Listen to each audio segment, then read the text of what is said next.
Bonjour à tous et à toutes, on se retrouve pour ce nouveau numéro de Blandy raconte-nous une histoire. Continuons notre découverte des fabliaux avec Sire 1 et Dame Agneuse. Une histoire qui vous fera découvrir que la vie de couple n'était déjà pas si évidente que ça au Moyen-Âge. Et une fois de plus, hélas, mesdames, nous sommes de nouveau au cœur de l'histoire. Mais tout ça n'est qu'un conte, n'est-ce pas? Je vous laisse le découvrir tout de suite. On se retrouve la semaine prochaine pour un nouveau numéro. Bonne écoute!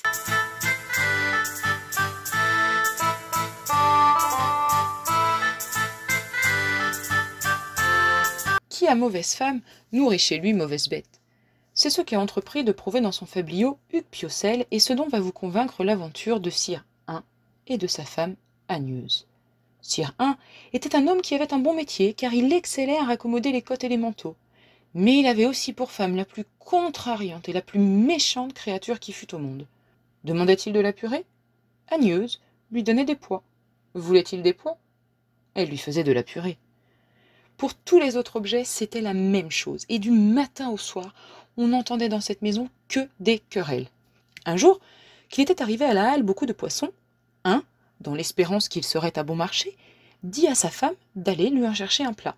« Quelle sorte de poisson voulez-vous » demanda-t-elle. « Est-ce de mer ou d'eau douce ?»« De mer, ma douce amie. » Là-dessus, Agneuse prend une assiette sous son manteau, elle sort et rapporte au logis des épinards.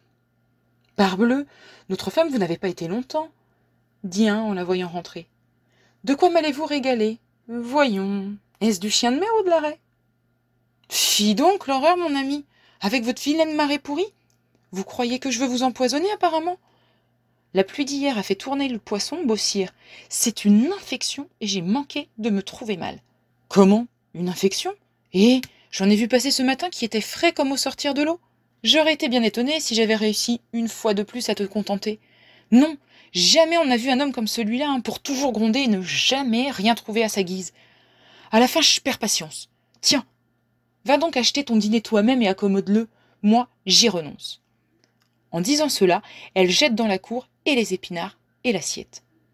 Ceci, comme vous l'imaginez, occasionna encore une querelle. Mais Sire I, après avoir un peu crié, réfléchit un instant et parla ainsi.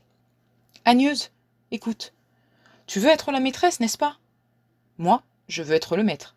Or, tant que nous ne céderons ni l'un ni l'autre, il ne sera jamais possible de nous accorder. Il faut donc, une bonne fois pour toutes, prendre un parti, et puisque la raison n'y fait rien, se décider autrement. » Alors, il prit une culotte qu'il porta dans sa cour et proposa à la dame de la lui disputer, mais à condition que celui qui en resterait le maître le deviendrait aussi pour toujours du ménage. Elle y consentit très volontiers, et afin que la victoire et les droits qui en devaient être les suites fussent bien constatés, tous deux convinrent de choisir pour témoin de leur combat l'une la commère au paix, l'autre le voisin Simon. Agneuse était si pressée de terminer le différend qu'elle alla aussitôt les chercher elle-même. Ils vinrent, on leur expliqua le sujet de la dispute. En vain, Simon voulut s'y opposer et remettre la paix dans la maison. « Le champ est pris, dit la mégère, il n'y a plus moyen de s'en défendre. Nous allons faire notre devoir, faites le vôtre. » Quand Simon vit que les paroles de paix ne pouvaient rien, il revêtit l'office de juge. Il interdit aux deux champions toute autre arme que les mains, et avec la commère au paix, alla s'asseoir dans un coin de la cour pour veiller sur les combattants et prononcer le vainqueur. La cour était grande et offrait de quoi s'ébattre. Agneuse, plus mutine, ainsi que plus traître, commença l'attaque par des injures et quelques coups de poing qui lui furent complètement rendus. Elle saisit ensuite la culotte, Sire I l'empoigne de son côté, chacun tire à soi, et bientôt, elle se déchire. On se dispute les deux morceaux qui ne tardent guère à être déchirés en plusieurs autres. Les lambeaux volent par toute la cour, on se jette sur le plus considérable, on se le reprend, on se l'arrache, et au milieu de tout ceci, ongles et poings jouaient leur jeu. Agneuse, cependant, trouve moyen de saisir Sire I par la crinière, et déjà elle le tiraillait si fort qu'elle était sur le point de le renverser et de gagner la bataille. La commère au paix, pour l'animer, lui criait courage. Mais Simon, imposant silence à celle-ci, la menaça, si elle parlait davantage, de la faire aussi entrer dans la danse. Pendant ce temps, était venu à bout de se dépêtrer des mains de sa femme, et animé par la colère, il l'avait à son tour poussée si vigoureusement qu'il venait de la rencorgner contre le mur. Derrière elle se trouvait par hasard un baquet qui, comme il avait plu la veille, était plein d'eau. En reculant, ses talons le rencontrent et elle tombe dedans à la renverse. Un la quitte aussitôt pour aller ramasser les débris de la culotte qu'il étale aux deux juges comme les témoignages de son triomphe.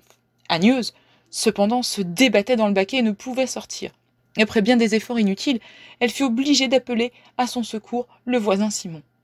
Celui-ci, avant de la retirer, lui demanda si elle s'avouait vaincue et si elle voulait promettre d'être désormais soumise à son mari, de lui obéir en tout et de ne jamais faire ce qui lui aurait défendu. D'abord, elle refusa, mais ayant consulté la commère, elle donna enfin sa parole. Alors, on la releva et on la ramena dans sa chambre, où la paix se fit. Pendant plusieurs jours, elle ressentit quelques douleurs des suites de la correction un peu appuyée qu'elle avait reçue. Du reste, elle fut fidèle au traité, et depuis ce moment, non seulement elle ne contredit jamais son Seigneur, mais elle lui obéit encore dans tout ce qu'il put d'ordonner.